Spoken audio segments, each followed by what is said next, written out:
First of all, can you tell us what the changes that she accepted were?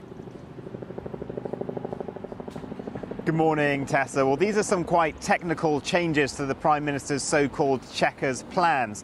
Now, in her vision of Brexit, the UK would collect tariffs for the EU for goods that are heading there to keep the borders as frictionless as possible. But this First Amendment means that the UK won't collect any taxes for the EU unless the EU does the same for the UK. That passed by just 3 votes. The Second Amendment also takes the UK out of the EU's VAT scheme. That passed by 11 votes. So some technical changes, but things that the Brexiteers want in there to make sure that this is a harder Brexit than the Prime Minister is planning. And really, this issue of the EU, the fault line of the Conservative Party for the last 3 or 4 decades, is really turning into a bit of a chasm now between the party, as those vote margins show. The Prime Minister on a bit of a rope bridge between the two sides of her party, desperately trying to hang on to it and to her Chequers plans.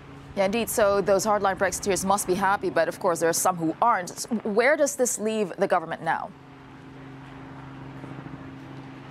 Well, last night we had another resignation, the 10th member of the government to go. That was Guto Beb, Defence Minister, and that's part of this, we believe, 100-strong WhatsApp group that is doing a coordinated drip attack on the Prime Minister's plans. We also had the resignation speech of the former Brexit Secretary David Davis. He held back on the Prime Minister but criticised the EU, saying their negotiators were slow and not very effective. Some return fire from him after they leaked that he was being lazy in the negotiations, but really all eyes still on Boris Johnson. He's expected to make his resignation speech in here tomorrow after the Prime Minister has her final PMQs.